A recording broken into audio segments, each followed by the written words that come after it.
Quiz 4. What's this about? Ooh, plant families and conifers and fruits. Wow, great. Oh, here's some fruits. This is basswood. The drupes are in this little few-flowered cluster, probably cymes, and there's this leaf-like bract, so the whole group of them can fly through the air. Nice. This is box elder maple. Little samaras. It's a particular maple. It's box elder maple.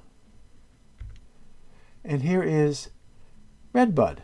The fruit's a legume, and it's tapered at both ends, about 5 centimeters long. They're all over the branches. Nice.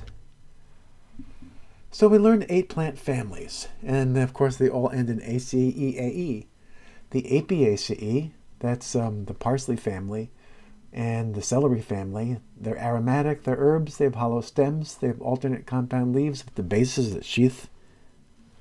Liliaceae, which is sort of a oversimplification misnomer, because since the books we've been using were published, there have been a lot of splitting apart this formerly big family into a lot of more scientifically appropriate smaller families. But still, showing monocots that form a Liliaceae, we can point ourselves in the right direction to identify them. They typically have sepals and petals that look alike, and they're monocots. The fabulous Fabaceae, they have flowers that are bilateral with sort of a butterfly-like look. The petals are mostly separate, except the 2 lower ones, the keels, petals are fused at the tip. The Lamiaceae, these have another type of bilateral symmetry with an upper and lower lip, and the petals are fused. And that's the mint family with the square stems and opposite leaves. The Brassicaceae, formerly known as the Cruciferae, because the 4 petals kind of make a little cross, a crucifix. And they have 6 stamens, 4 long and 2 short. The Rosaceae has a lot of those finch features, numerous stamens, numerous carpels, many of them, not all of them.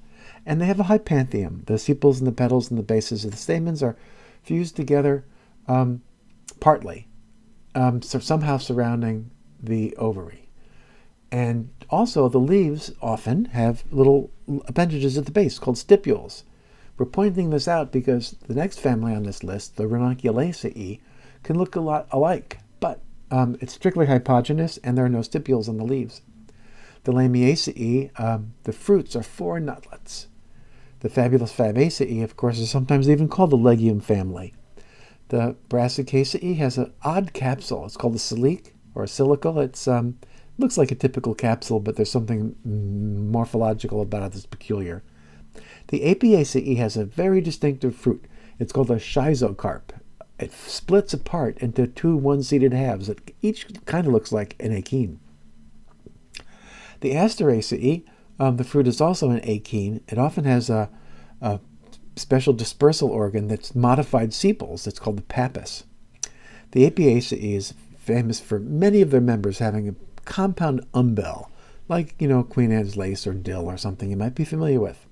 The Asteraceae has an inflorescence that looks like an individual flower. It's a capitulum with flowers on the periphery, typically, that might look like petals. The fabulous Fabaceae is economically important. It includes lentils and beans and soybeans and peas and stuff. The Apiaceae, arg, deadly. Some Apiaceae are very deadly poisonous, including poison hemlock, and the one called water hemlock. Some very deadly poisonous ones. Also some edible ones, but you have to be really careful if you're going to bite Apiaceae. Speaking of Apiaceae, there's a floral formula showing 5 sepals that are separate, 5 petals that are separate, 5 stamens that are separate, and an inferior ovary, that's what that line above the G means, of 2 fused carpels. The fabulous Fabaceae, the 5 sepals are fused.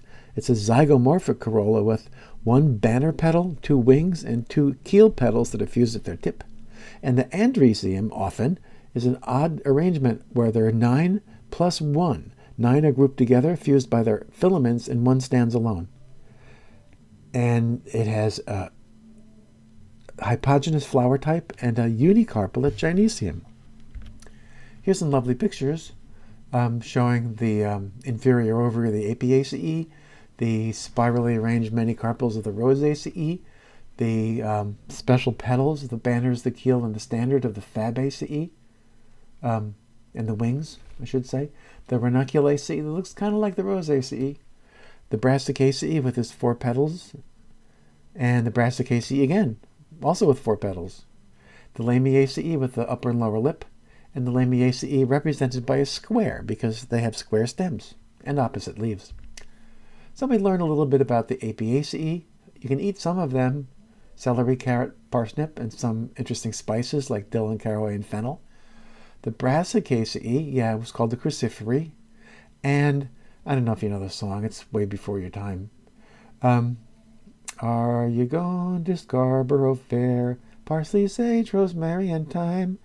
And sage, rosemary, and thyme are in Lamiaceae. Parsley, of course, is in the Apiaceae. The Asteraceae. They're kind of a specialized plant family. And what they do is they have an inferior ovary, looking up above. They have a specially modified sepals called the pappus.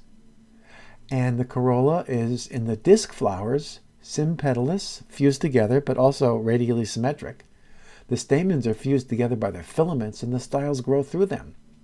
And the styles, when they grow through, we're looking at the upper left here, when the styles grow through those stamen tube, which bursts open toward the inside, it presents the pollen to the world. It doesn't get self-pollinated, but that's where the pollen is available to the insects that come and sip nectar. Over on the upper right, we see the Asteraceae inflorescence, and they're what are called phyllaries. Those are small leaf-like appendages that surround the inflorescence, that surround the capitulum. They're called involucral bracts. That's a general term for leaf-like whorl that surrounds a inflorescence.